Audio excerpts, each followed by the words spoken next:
దేవుడు ఉన్నతమైన ప్రేమ మనందరినీ ఒక దగ్గరికి చేర్చింది. ఆయన ప్రేమలో మనం ఉన్నాం, ఆయన ప్రేమలో పడ్డాం. ఆయన ఇచ్చిన ఈ యొక్క అవకాశం మనమందరము కూడా వినియోగించుకున్నాం.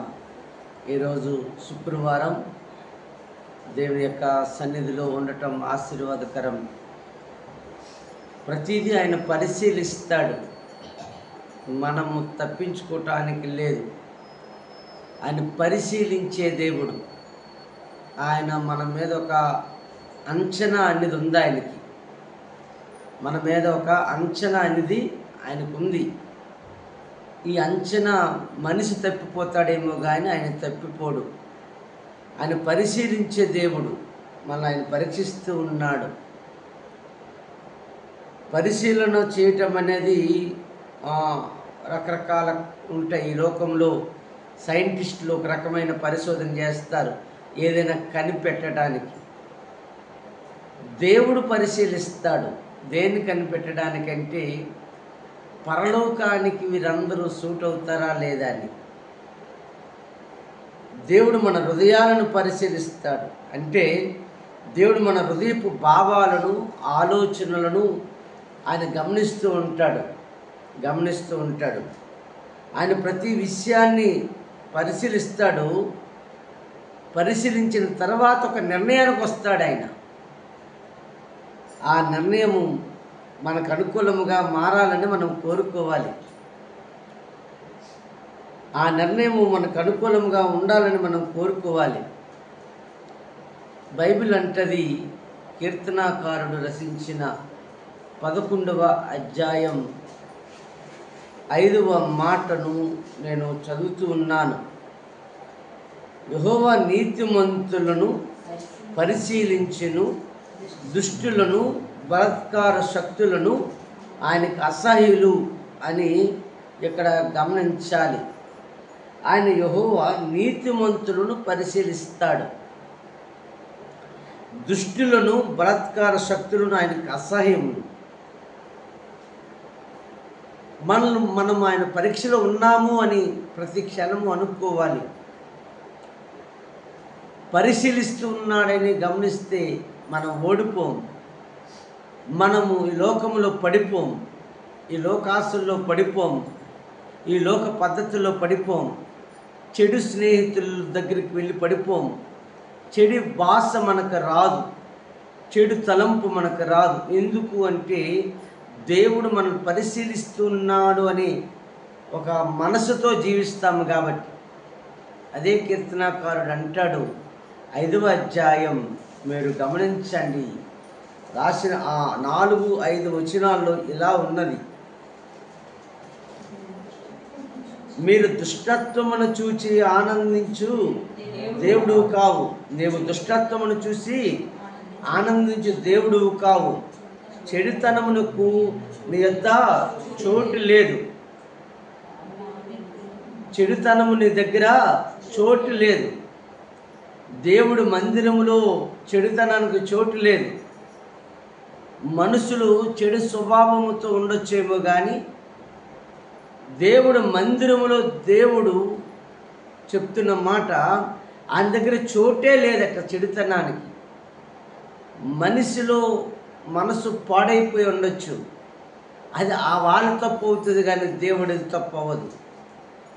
నరుల హృదయం ఎప్పుడు కూడా చెడిపోయింది. మనం ఎప్పుడు చదువుతూ ఉంటాం ఆదికాండంలో కదూ, నరుల హృదయం చెడిపోయింది. అది చూశాడు దేవుడు. నరుల హృదయం చెడిపోయింది కానీ ఆయన స్థలము, ఆయన ఉండే భావము చెడిపోలేదు. మనం అది గమనించాలి. దేవుడు కావు, చెడుతనమునకు నీ యొద్ద చోటు లేదు. డాంబికులు నీ సన్నిధిని నిలవలేరు. డంబాలు పలికేవారు నీ సన్నిధిలో ఉండలేరు. పెద్ద పెద్ద కబుర్లాడేవారు నీ సన్నిధిలో ఉండలేరు అని ఇక్కడ రాసిన అద్భుతమైన మాట. ఎవరు ఉండగలరు అంటే దేన మనసు కలిగిన వారు ఉండగలరు, ఓర్పు కలిగిన వారు ఉండగలరు. నిన్నటి దినాన్ని ఓర్పు గురించి చక్కటి మాటలు నేర్చుకున్నాము. ఒక సేవకుడు కూడా ఆ విషయం ఫోన్ చేసినాడు, మీ వాక్యం విన్నానండి అని చెప్పి అవును, ఆయన సన్నిధిలో ఓర్పు మాత్రమే కనబడుతుంది, సాత్వికం మాత్రమే కనబడుతుంది. ఎక్కడ డంబాసము కనబడదు. ఎందుకు డంబాసం కనబడదంటే ప్రేమ డంబముగా ప్రవర్తింపదు. ప్రేమ డంబముగా ప్రవర్తింపదు. దేవుడి మీద ప్రేమ ఉన్నోళ్ళకి డంబముగా మాట్లాడే అలవాటు ఉండదు. నా దేవుడి సన్నిధిలో నేను వచ్చాను, ఆయనను పరిశీలిస్తూ ఉన్నాడు అని మనము అనగలగాలి. డాంబికులు నీ సన్నిధిని నిలవలేరు, పాపము చేయి వారందరూ నీకు అసహ్యులు అని మనము గమనించాలి. ఎందుకంటే ఆయన హృదయములను పరిశోధించేవాడు, ఆయన హృదయాలను పరిశీలిస్తూ ఉన్నాడు. దుష్టులు తమ మనసు చేత చెడును ప్రారంభిస్తారు, కానీ నీతిమంతుడు పరిశీలనలో ఉన్నాడు కాబట్టి మంచినే ప్రారంభిస్తాడు. ఈరోజు ఉదయాన్నే మనం ఏమి ప్రారంభిస్తామంటే మంచిని ప్రారంభిస్తాం. దుష్టుడు అలా ప్రారంభించడు. వాడు మనోభిలాష ఇప్పుడు కూడా చెడుతోటే ప్రారంభమవుతుంది. వాడు చెడుతోటే లెగిస్తాడు. అప్పుడప్పుడు వింటూ ఉంటాను, కొంతమంది మందు అలవాటు ఉండేవారట, ఉదయాన్నే దానితోటే ప్రారంభిస్తారట. అలాంటి సందర్భాలు నేను కూడా చాలాసార్లు విన్నాను, చూశాను. అంటే వారు మొదట గడియ దేనితో ప్రారంభిస్తారు అంటే దుష్టులు చెడుతోటే ప్రారంభిస్తారు. నీతిమంతులు దేనితో ప్రారంభిస్తారంటే దేవుడు పరిశీలనలో ఉన్నాను, నేను ఈరోజు మంచి చేయాలనుకొని ప్రారంభిస్తారు. అందుకే దేవుడు మందిరంలోకి మనం ఎందుకు మొదటి గడియ ఆయనకి ఇస్తూ ఉన్నామంటే మంచితో ప్రారంభించడానికి. దేవుడికి అసహ్యమైనవి చాలా ఉన్నాయి. 6 అని అక్కడ రాసి ఉంటుంది, సామెతల గ్రంథం 6వ అధ్యాయం 16 వచనం నుండి మీరు గమనిస్తారు. ఏముంటుందంటే, యెహోవాకు అసహ్యములైనవి 6 ఉన్నాయి, 7 ఉన్నాయి, 7 ఆయనకి ఏహిములు అంటూ అవి ఏవనగా అహంకార దృష్టియు, కలలాడు నాలుకయు, నిరాపరాధులను చంపు చేతులను, దుర్యోచనలు యోచించే హృదయమును, కీడు చేయుటకు త్వరపడి పరుగులెత్తి పాదములను అంటూ ఆ 19వ వచనం అంటాడు, లేని వాటిని పలుకు అబద్ధ సాక్షియు, అన్నదమ్ముల్లో జగడములు పుట్టించేవాడును అంటాడు. ఆ పై విషయాలన్నీ ఒకలాగా కనబడితే ఆ చివరి విషయం ఏమున్నదంటే, లేని వాటిని పలుకు అబద్ధ సాక్ష్యం. లేని వాటిని పుట్టిస్తారు, లేని వాటిని ఊహించుకుంటారు. వాళ్ళు ఎలాగన్నారేమో, వీళ్ళు ఎలాగన్నారేమో అని. నో, అది దేవుడు గుణమున్న వారికి కాదు, అది దేవుడు మనసున్న వారికి కాదు. ఎవరు ఏమనుకున్నా నా దేవుడు పరిశీలనలో ఉన్నాను అనుకుంటే గొప్ప కార్యం చూస్తాం. అన్నదమ్ముల్లో జగడాలు పుట్టిస్తారు. విశ్వాసాల మధ్యలో ఒక రకమైనటువంటి వాతావరణాన్ని తీసుకొస్తారు. అది దేవుడికి అసహ్యం, దేవుడికి నచ్చదు. దేవుడి సంఘాన్ని ఐక్యపరచాలి, అది దేవుడు వాక్యము గుణం అది. ఎవరైనా పాడైపోతుంటే, ఎవరైనా చెడిపోతుంటే, రే దేవుడు చూస్తున్నాడని వారి మీద ప్రేమతో వారిని మనము ఆకట్టుకోవాలి, ఆకర్షించాలి, దేవుడి సన్నిధికి తీసుకుని రావాలి, దేవుడి ఆలోచనకు తగ్గట్టుగా వారిని పెంచగలగాలి. అలాగ చేయగలిగితే దేవుడు ఎంతో సంతోషిస్తాడు. అందుకే అంటాడు కదా దావీదు, నన్ను పరిశోధించయ్యా, నన్ను పరిశీలించయ్యా అంటాడు. 139వ వచనం, 139వ అధ్యాయం, 139వ అధ్యాయం ఆ 23, 24 వచనాలు మీరు చదువుతారు. దేవా, నన్ను పరిశోధించి నా హృదయమును తెలుసుకున్నాము, నన్ను పరీక్షించి నా ఆలోచన తెలుసుకున్నాము. నీ ఆయాసకరమైన మార్గము నా ఎందున్నదేమో చూడము, నిత్య మార్గమున నన్ను నడిపించుము. నీకు నచ్చనిది ఏదైనా ఉంటే తీసేయని ఎవరు ప్రార్థన చేయగలరంటే దేవుడు నన్ను పరిశీలిస్తున్నాడు అనుకున్నవారు. ఏం చూస్తాడులే, ఆయన ఏం మాట్లాడినా ఏమి వినట్లే, ఆయన ఏమి పట్టించుకోడలే అనుకున్నవారు దుర్మార్గముగా జీవిస్తారు, పద్ధతి లేని వారుగా జీవిస్తారు, దేవుని యొక్క పనికి ఆ, దేవుని యొక్క ఆలోచనలకి సమానముగా ఉండవు వాళ్ళ ఆలోచనలు. దేవుడికి పైగా ఆలోచిస్తారు. దేవుడికి పైగా ఆలోచించేవారు దేవుడి పరిశీలనలో వారు దుష్టులుగానే మారిపోతారు. సాతానుగాడు ఏం చేయాలనుకుంటూ ఉన్నాడు? నిన్నటి దినాన్ని కూడా చెప్పాను. సాతానుగాడి ఉద్దేశము, ఏకైక ఉద్దేశము దేవుని సన్నిధిలో ఎక్కువగా ఉన్న వారి మీద వల వేస్తాడు. వారిని తప్పుడు మార్గాలను క్రియేట్ చేస్తాడు. అందుకే అది సేవకుడి ద్వారా దేవుడు హెచ్చరిక మాటలు చెప్తాడు. ఆ హెచ్చరిక మాటలు ఎవరైతే స్వీకరిస్తారో వారు సరిచేయబడతారు, మళ్ళా సెట్ అవుతారు. అలా కాకుండా ఆ మాటలను పక్కద్రోవ పెట్టి ఆ మాటలు నాకు వద్దులో అనుకుంటే వారు చీకటిలోనికి వెళ్ళిపోతారు. అనగా పాపము వారిని ఏలుబడికి ప్రారంభ దిశాది. మరలా తాగుబోతులుగా, మరలా తిరుగుబోతులుగా, మరలా ఈ లోక వ్యసనాలకు గురై ఈ ఒళ్ళు అంతా కూడా నాశనం అవుతాయి.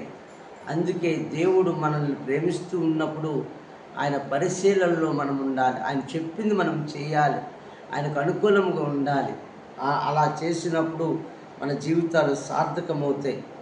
అందుకే ఇర్మియా గ్రంథం 17వ అధ్యాయం 10వ వచనం అంటాడు, నీవు మనసులను పరిశీలించేవా యెహోవా నీవు. ఏమండి 17 ఏముంది?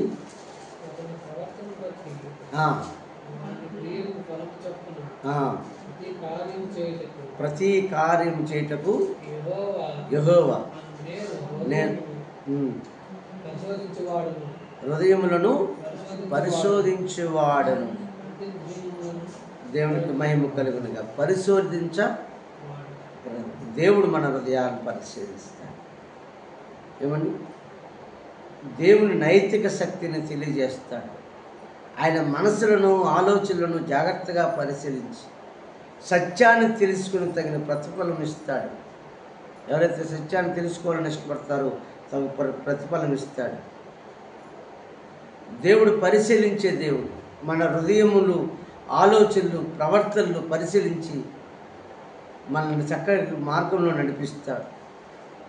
మనం ఎలా గమనిస్తాడో, ఎలా పరిశీలిస్తాడో మనం గమనించినప్పుడు అవి మనకు అర్థమైపోతాయి. మనం ఏ విషయాల్లో చక్కగా ఉన్నామో, ఏ విషయాల్లో తప్పిపోయామో ఆయన లోతుగా గమనిస్తాడు. ఆయన పరిశీలించే దేవుడు. ఆయన ఎలా పరిశీలిస్తాడు అంటే మన ప్రభావం, మనం దేవుని దగ్గర ఏమీ దాచుకోలేము. అవి మంచైనా చెడైనా దాచుకోలేము. ఎప్పుడు సత్యము, నమ్మకముతో జీవించాలని దేవుడు కోరుకుంటూ ఉన్నాడు. కాబట్టి ఈరోజు దేవుడు మాట్లాడుతూ ఉన్నాడు. నీ కష్టము నీ హృదయంలో ఉంది కదూ, నీ బాధ నీ హృదయంలో ఉంది కదూ, అది చూస్తాడు. నీ కన్నీరుని ఆయన చూస్తాడు, నీ వేదన ఆయన చూస్తాడు, నీ ఆక్రందన్ని ఆయన చూస్తాడు, నువ్వే ఇబ్బందులు ఉన్నావు ఆయన చూస్తాడు. ఆయన పరిశీలించి వదిలిపెట్టే దేవుడు కాదు. పాపానికి శిక్ష వేసినట్టుగానే మంచికి మేలు చేసే దేవుడు ఆయన. పాపానికి శిక్ష వేస్తాడనుకునే మనం జీవించేస్తాం, కానీ మంచికి కూడా ఆయన గొప్ప కార్యం చేస్తాడు. నువ్వు ఆయన పరిశీలనలో మంచోడుగా ఉన్నావనుకో, మంచిదానిగా ఉన్నావనుకో, వెంటనే నీ పిల్లలకి అది ఆశీర్వాదకరంగా మారుస్తాడు. నువ్వు వేదనతో వచ్చి ఉన్నావేమో ఈ స్థలానికి, బాధతో వచ్చావేమో, ఎన్ని మార్లు ప్రార్థించినా నాకు సహాయం దొరకలేదని మనస్సుకు ఇబ్బంది ఉందేమో, కంగారు పడకు. నువ్వు ఆయన పరిశీలనలోకి వచ్చేసావు, నువ్వు ఆయన ఆధీనంలోకి వచ్చావు. నిన్ను ఎవరు తాకలేరు. నీ బాధ నిన్ను ఇబ్బంది పెట్టదు. నీ హృదయంలో ఉన్న ప్రతి గాయము ఆయన తుడిచివేస్తాడు. ఇది వాస్తవం ప్రియులారా. నీవు హృదయ వేదనతో వస్తే ఆ హృదయ గాయాలను తీసివేసేవాడు ఆయన ఒక్కడే. ఎవరు తీయలేరండి. మనసు గాయాలను తీసేవాడు దేవుడు ఒక్కడే. నీ హృదయ గాయాలను తీసేవాడు ఆయన ఒక్కడే. ఆయన వైపే చూడండి. ఖచ్చితంగా మీరు ఆయన ఆధీనంలో ఉంటారు. ఈ దినమంతా ఆయన ఆధీనంలోకి వెళ్తారు. ఈ దినమంతా మీరు ఆశించిన నా దేవుడు ఇస్తాడు. ఈ కొద్ది మాటలు దేవుడు దీవించును గాక. ఆమేన్.